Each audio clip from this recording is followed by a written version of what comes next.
Connecting.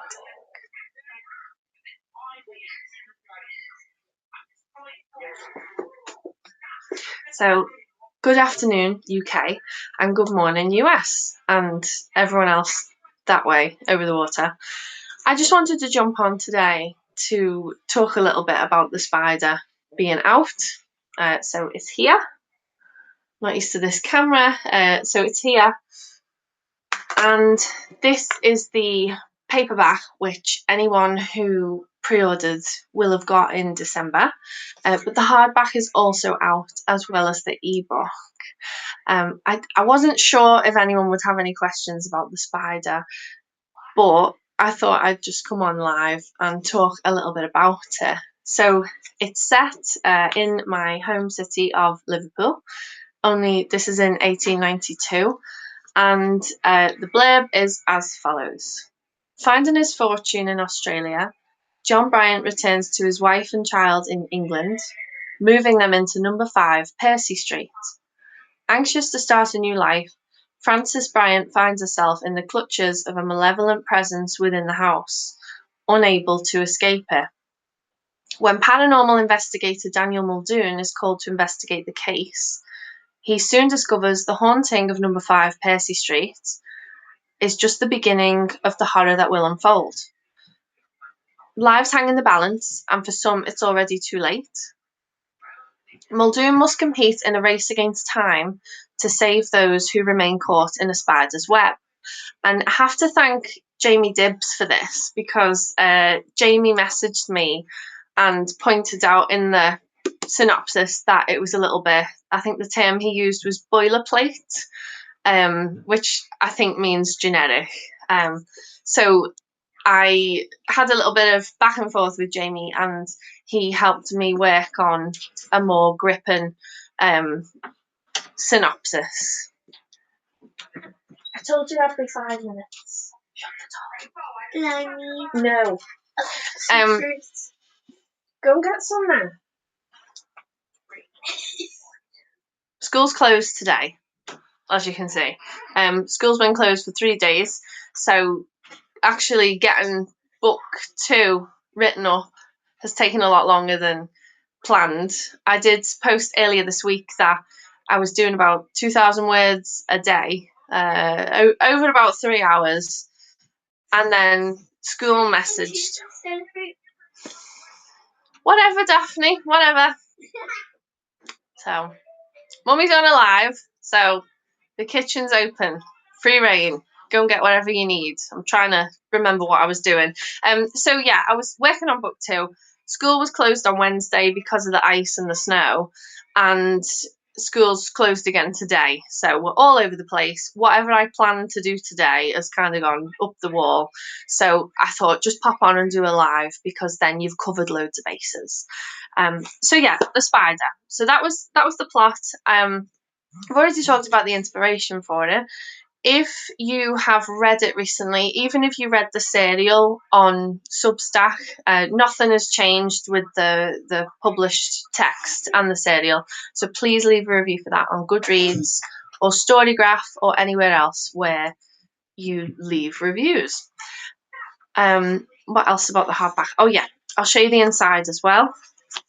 So you've got which way this camera goes. So the inside had these graphics put in for the spider and for the spider's web. You can't really see on the inside of the page there. There we go. And then in the paragraph breaks, you've got little spiders again. I thought it'd be nice to do something like that, and I did ask around. I said, oh,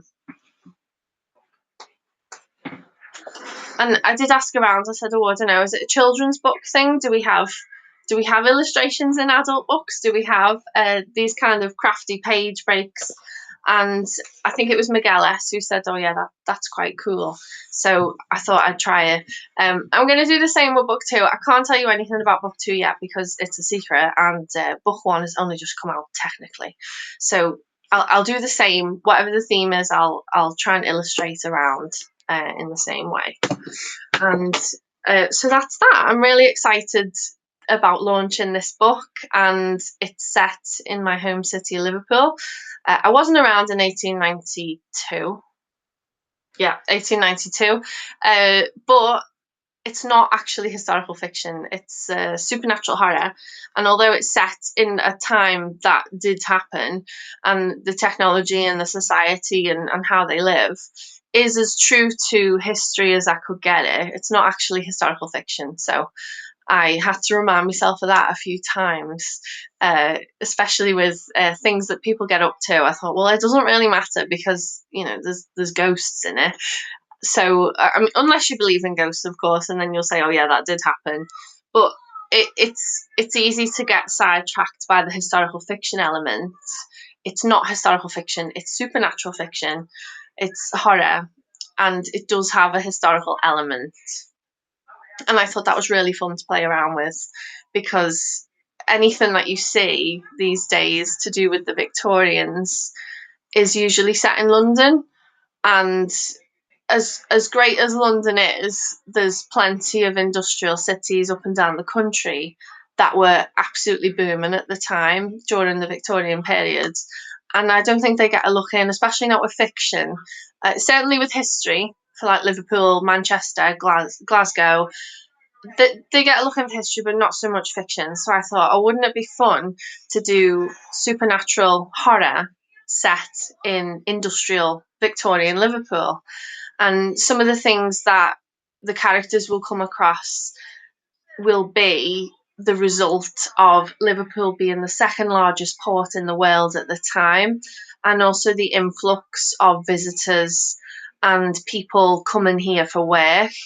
They will bring with them all their various European and Asian folklore, and I'm really excited to get going with that. So this is book one of what I hope will be about 10 books, looking at loads of different scenarios, loads of cases for Muldoon to investigate. So who was that? Is that Richard? Oh, thanks, Richard. Yeah, I'm really, really pleased to have got it done, and thank you for being part of the journey. I don't think, being quite honest, I don't think I would have written even one novel if I hadn't taken it to Substack. I think just that gentle bit of pressure, that even if just one person was reading it, just that pressure that there's a weekly deadline, you've got to get it out, was enough for me to get the chapters done. So here we are at book two. This is the second novel, and if I keep doing it this way and keep serializing, I think there'll be many more. So thanks for joining me on that journey. And yeah, I don't think anyone has any questions. I've never used the live before, so I turned it on and I thought, what's it going to be like? Is it going to be like Instagram where you get trolled for the colour of your wallpaper or something, or is it going to be different? I think, well, it's just nice here, isn't it? Because it's Substack. But yeah, I just thought, jump on, say hello to everyone, especially East Coast of America, who are just getting up now, I think, if I'm right. And I don't know when the West Coast get up. I'm not great at the international timings, but it's afternoon here in Europe and morning in America. I thought it would be a perfect time to jump on and say, the book's out, everyone. Thank you for your support. I'm so excited to see what you think of it as well. And part two be called The Scorpion. No. Although, I mean, I'm not going to rule out other books potentially called The Scorpion. I might even go back to Egyptology in one of them. So something like the Shabti, but a Muldoon case. So yeah, I'm not ruling that out, Logan. So, but no, the second one is not called The Scorpion. But future ones definitely could be. And I'll be sure to shout out if I do use that name.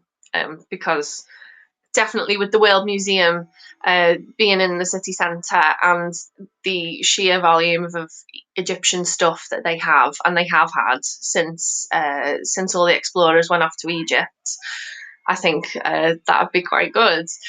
So yeah, second one is not called The Scorpion. I'm going to reveal the title of the second one next Friday, and I'm so excited. Like this is not what was planned at all.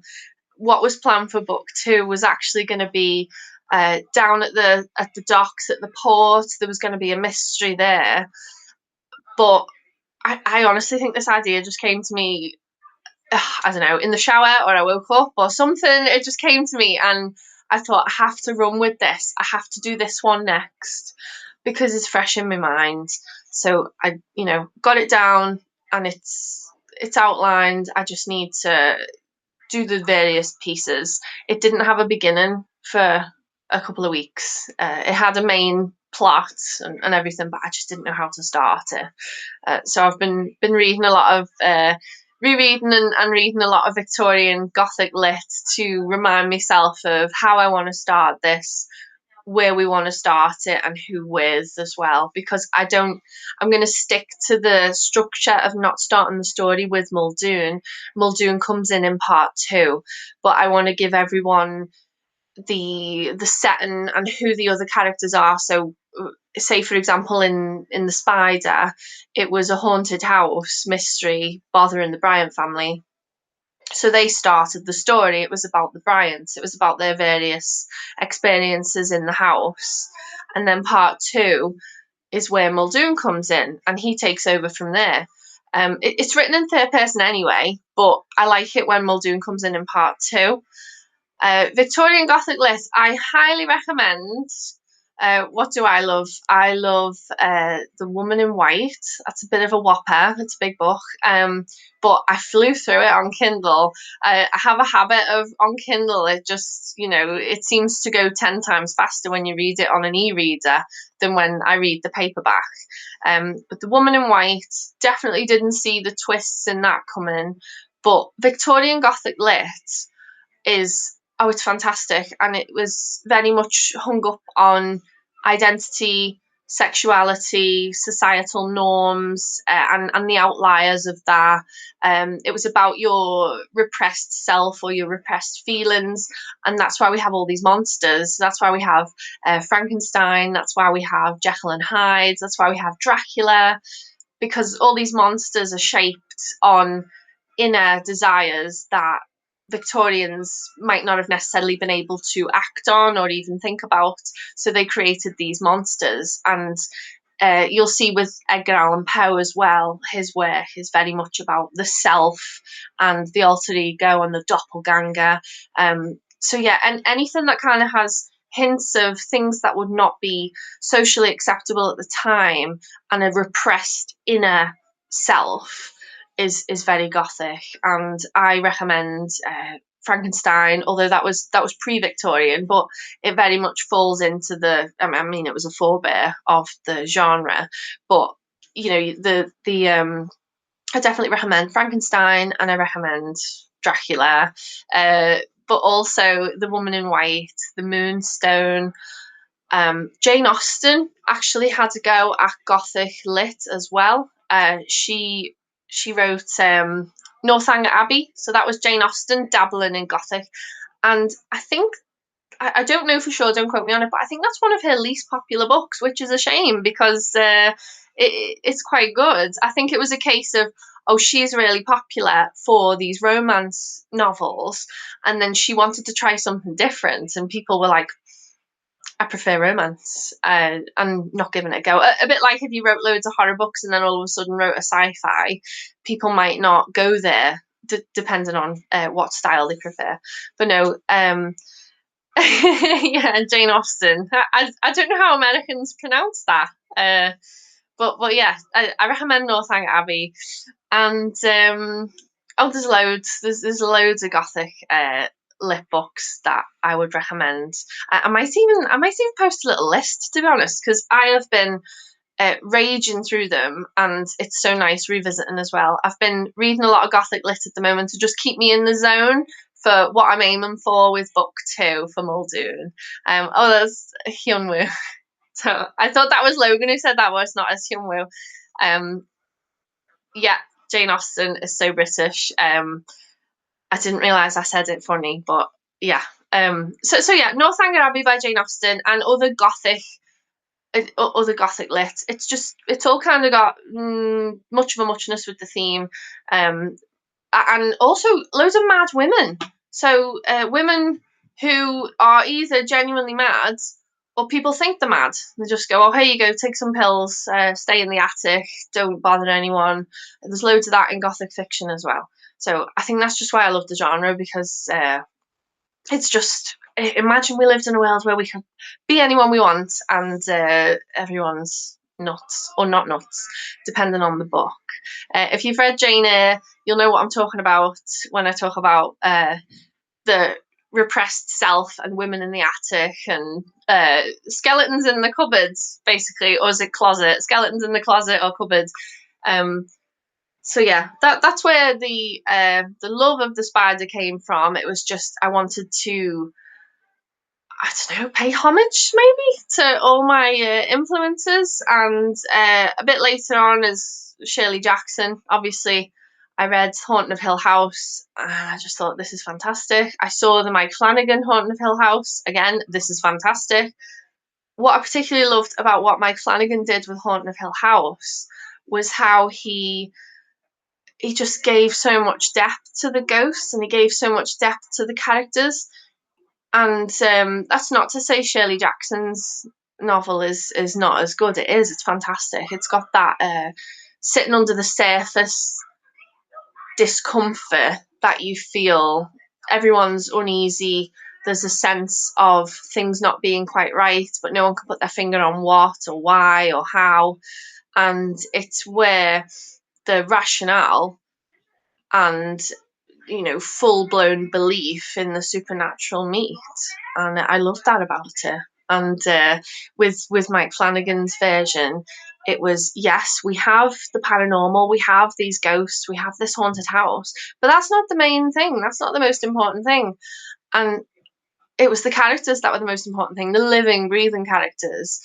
And I just thought that was lovely. And that was one of the main inspirations for the spider. It was like, how can we have characters that, yes, there's things going on that are supernatural, there's things going on that can't be explained, but ultimately we want characters that people will care about. We want characters that people don't want bad things to happen to, or they do want bad things to happen to. It depends on the characters. It's the characters that make the story. And I know it was unconventional starting the spider with the Bryants, but I really wanted to tell their story so that you care when things go haywire. You care what happens to them. It's not just like a slasher where you're like, oh, the cheerleader dies first. I wanted people to care about the characters, and that's why it started with the family and how they all work together, and what they think and what they feel. It all matters, and it's all relevant in the end. I won't reveal any more detail than that, but I'd like to think that introducing the Bryant family was important, and it was heavily interlinked with the mystery at 5 Percy Street. So yeah, definitely inspired by 19th century Gothic lit, Shirley Jackson, and Mike Flanagan, who is one of my heroes, I think. I just love everything he does. Currently watching The Midnight Club, and it's very different to the other things that he's done, but I'm still going with it, even though it is really different. So I'll watch anything he does, and we're at that stage now. I'll just watch anything that Mike Flanagan makes. I might not think it's all great, but I'll watch anything he makes.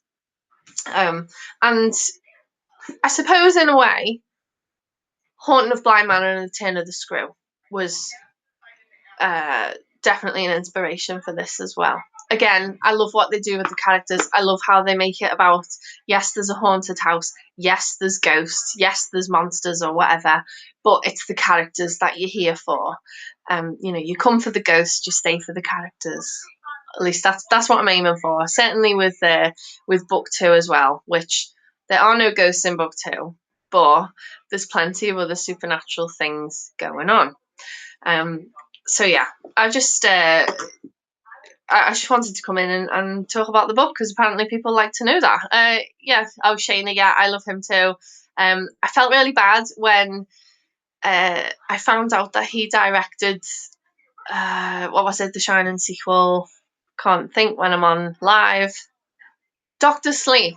He directed Doctor Sleep, and I like Mike Flanagan so much that I genuinely felt bad when someone said, "Oh, he directed Doctor Sleep." And I thought, I didn't really like Doctor Sleep as much, so I felt bad about that. But then I thought, well, you can't like everything they do, but I would still consider myself such a fan that I will watch anything he makes. Yeah, exactly, Shayna.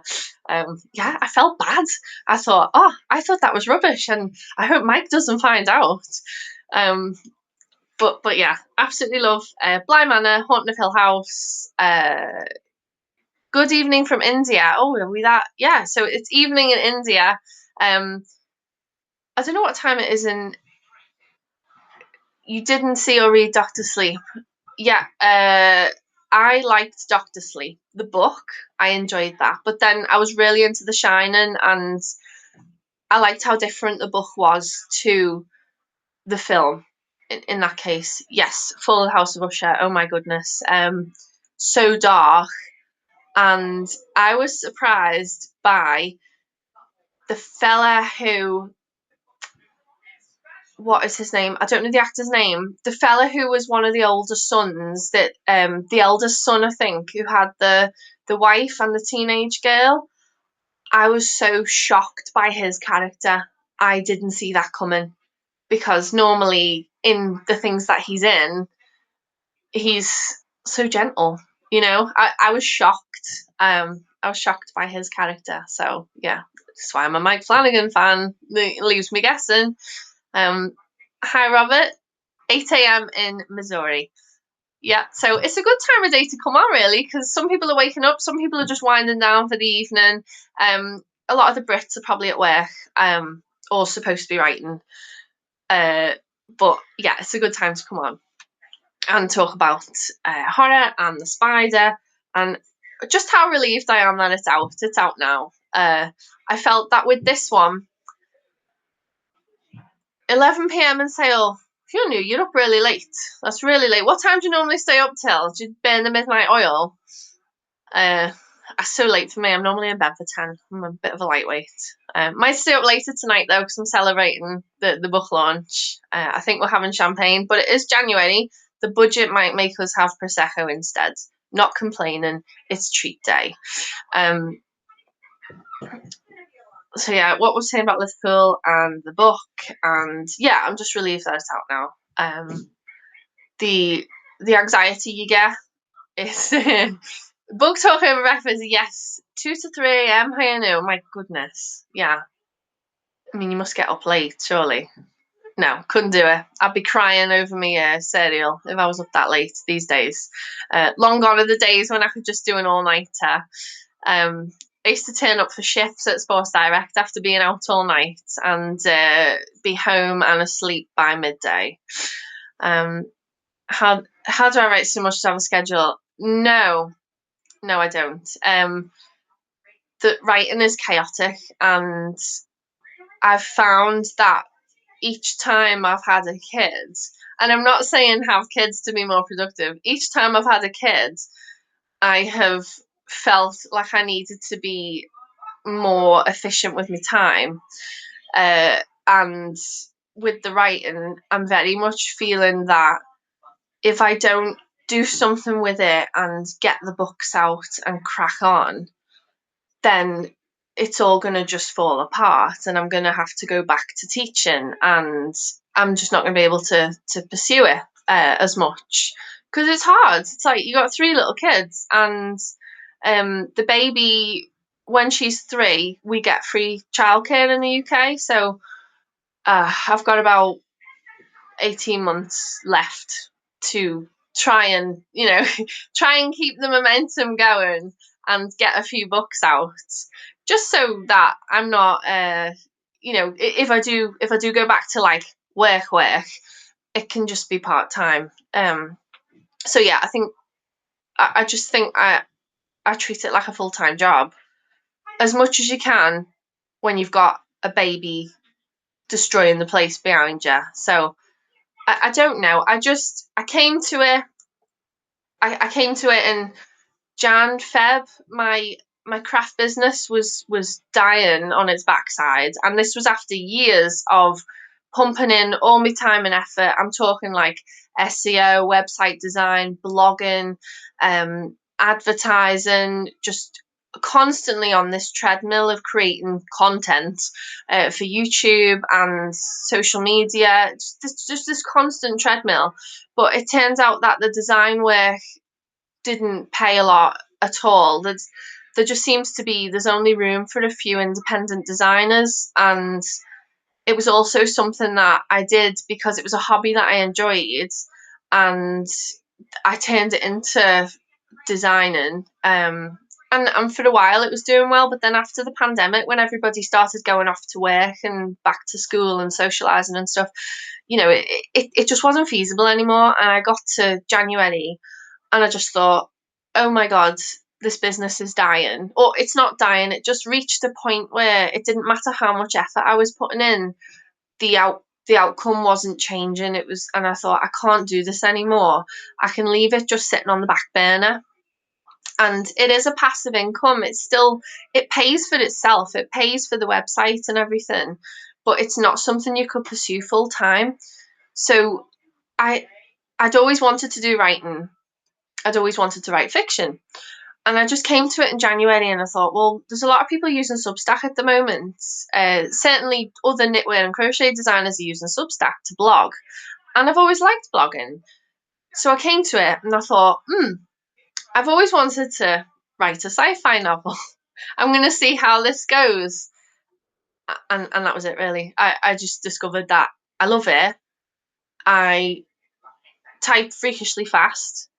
And I'm not bored of it. So yeah, I just fell into it and I love it. And I only write when I'm in the mood to write. I don't force it. So I don't have a schedule. I don't say, oh, you have to write between these hours every day. I can't do that. I can only do it when I want to do it. So if it's a writing session where I'm really into it, I could spend 3 hours solid working on a piece. And only then would I stay up later than normal bedtime if I'm in the zone. But yeah, I don't write unless I'm in the mood to write. And it all just plays in my head. So, hi Miguel. So, thank you. Yeah, it all just plays in my head and I write it down. And there we are. I hope that helps. I don't know. Does that answer your question? I don't know. But yeah, it's absolute chaos going on around me. So I can't be one of those people who's like, it needs to be a silent house. I need to get up at 4 a.m. I just have to take what I can when I get it. But yeah, each time I've had a kid and therefore had less time, I think I've just become more efficient to the point where when they all grow up and move out, I won't know what to do with myself and all that time. Because even the dog doesn't demand much of my time. So maybe I'll write more novels when I'm older. I don't know.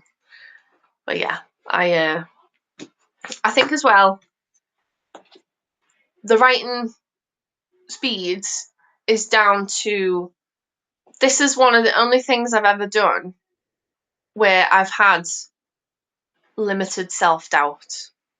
And I hope that doesn't come across as an arrogant thing. I just mean other things I've done, I've always worried that I'm not doing it right. Someone's going to correct it or say that's not right, or you're doing it the wrong way. That isn't what I was taught, and so on. But this is the first thing that I've ever done that I felt confident doing, really. So, yeah. Thanks, Shayna. Thanks for popping in. Have a brilliant day and a good weekend as well. Oh, okay. Someone gets it. Yeah. so yeah. I just thought, am I explaining? Do you know what I mean? So yeah, don't force it. Only write when you want to. And again, only write what you're passionate about. I could never write. If someone said, "Oh, I'd really love to read I don't know, romance about this," I couldn't then say, "Oh, I could write one of those," because I'm not into it. It's got to be something I'm really into. and that's why I'm reading all the Gothic lit at the moment. I'm trying to stay disciplined and stay on the subject of Gothic horror.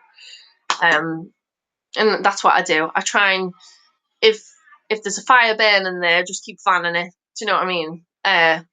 So yeah, don't spread yourself thin, or start working on things that people want you to work on. So yes, thank you, Eric, and thank you for popping in, and have a great day, because it is morning in America, and I'm fully expecting everyone to have to get up and go to work soon, if not already at work. But yeah, so where are we now? So yeah, I've been on here about half an hour. I've done quite well, to be honest. I've said a lot more than I thought I was going to say, because never done a live before, especially not about writing. I think I said the other day about YouTube, I said, what do authors post about? What do they go on and talk about? Do people want to know how they write, what they read, what they're into? Turns out people do. So it's nice to come in and have a little chat. And I know we have profile pictures and everything, but it's a face and a voice to a name. Hopefully, well, I don't think I've said anything deadpan or dry, but you see that, like, a lot of things that I say, usually just a pinch of sarcasm or humour. Like, I'm not a very serious person, but serious about getting books out, clearly. Yeah. So yeah, it was lovely to catch up with you all, and excuse all the ums and buts and mms. But I'm not a broadcaster. I'm not used to this kind of thing. It was lovely to chat to you, and I don't know, I might do more of these in the future. I might even take questions first and then come on and talk about it, especially if anyone wants to know anything about, like, the writing process and how to get your books out there, and just how, there's no magic formula. Like, I haven't started, with oh yeah, I've got £1,000 in the bank and I just went for it. It's not like that. I just came on Substack, and but if there was anything you wanted to know, then I might do that. I might get some questions first and then come on and answer them. I can't promise when, and or anything, but yeah, if you want to chat about things like that, then I'll come back. So yeah, thank you for popping on, and that's 20 odds of you who've listened to me waffle for half an hour. Thank you, Hyunu. I hope I pronounced that right, because you've got me questioning now about Jane Austen, and I'm like, did I say your name right? But yeah, lovely to see you all, and thank you. Yeah, Miguel, I would love to do that. Because we had a nice chat last time, and it was great doing the microfiction contest as well. I was thinking about what would be coming up in 2025, but yeah, we'll definitely do that. So thanks, everyone, and I will catch up with you soon.